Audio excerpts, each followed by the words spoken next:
Many have heard of the four horsemen of the apocalypse, and they know that they have something to do with bad things to happen in the future. But few can give you further details. Let us now look at the third and fourth horses and their riders. We'll begin in chapter 6 and verse 5. When he opened the third seal, I heard the third living creature say, "Come and see." So I looked, and behold, a black horse, and he who sat on it had a pair of scales in his hand. And I heard a voice in the midst of the four living creatures saying, "A quart of wheat for a denarius, and 3 quarts of barley for a denarius, and do not harm the oil and the wine." When he opened the fourth seal, I heard the voice of the fourth living creature saying, "Come and see." So I looked, and behold, a pale horse, and the name of him who sat on it was Death, and Hades followed with him. And power was given to them over a fourth of the earth to kill with sword, with hunger, with death, and by the beasts of the earth. The understanding of what the third rider symbolizes is pretty much straightforward. He's on a black horse, and he clearly represents famine.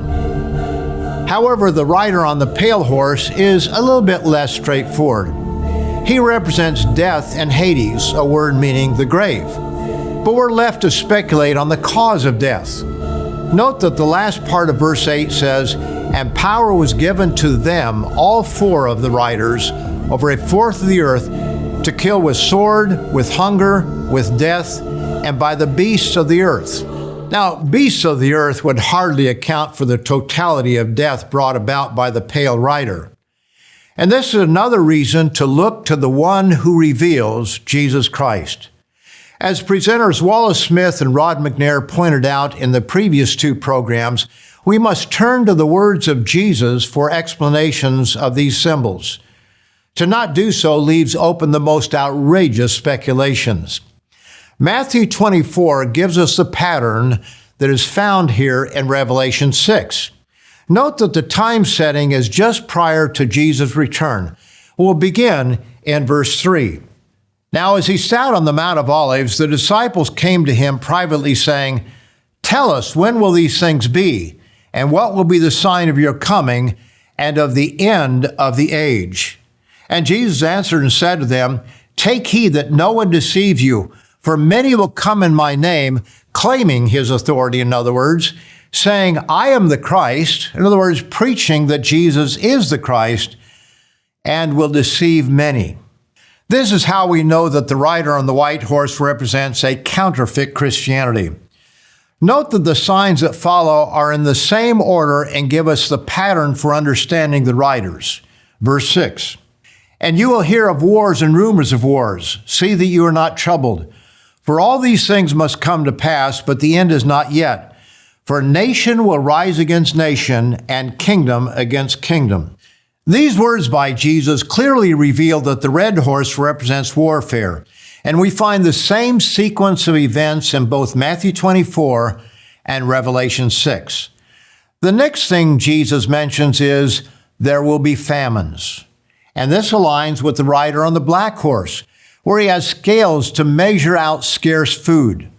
And after famines, Jesus mentions pestilences or disease epidemics and earthquakes. For nation will rise against nation, and kingdom against kingdom. And there will be famines, pestilences or disease epidemics, and earthquakes in various places.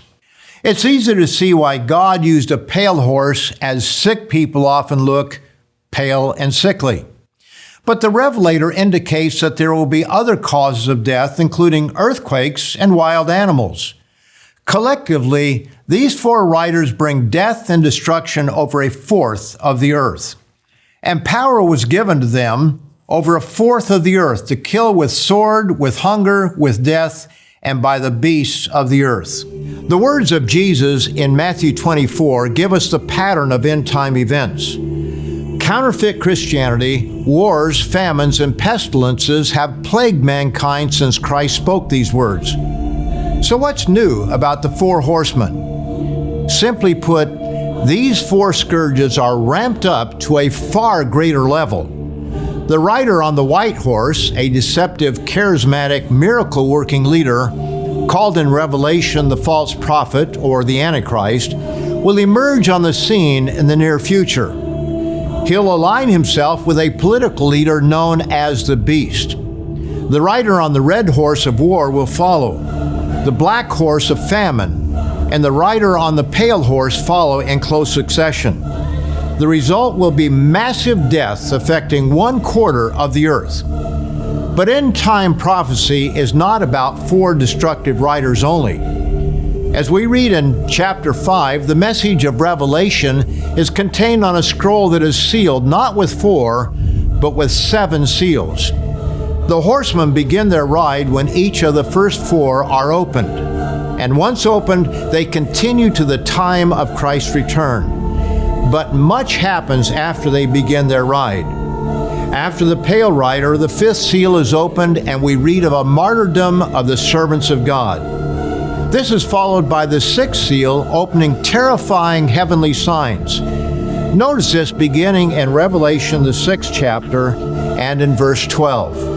I looked when he opened the 6th seal, and behold, there was a great earthquake, and the sun became black as sackcloth of hair, and the moon became like blood, and the stars of heaven fell to the earth, as a fig tree drops its late figs when it is shaken by a mighty wind. Then the sky receded as a scroll when it is rolled up, and every mountain and island was moved out of its place. And the kings of the earth, the great men, the rich men, the commanders, the mighty men, every slave and every free man hid themselves in the caves and in the rocks of the mountains, and said to the mountains and rocks, Fall on us and hide us from the face of him who sits on the throne and from the wrath of the Lamb. Now notice verse 17. For the great day of his wrath has come, and who is able to stand? This, dear friends, is the theme of the book of Revelation. Behold, the day of the Lord is coming, and your spoil will be divided in your midst. And Isaiah tells us that it is a 1-year period of the Lord's vengeance. Isaiah 34 and verse 1. Come near, you nations, to hear, and heed, you people. Let the earth hear and all that is in it, the world and all things that come forth from it. For the indignation of the Lord is against all nations, and his fury against all their armies.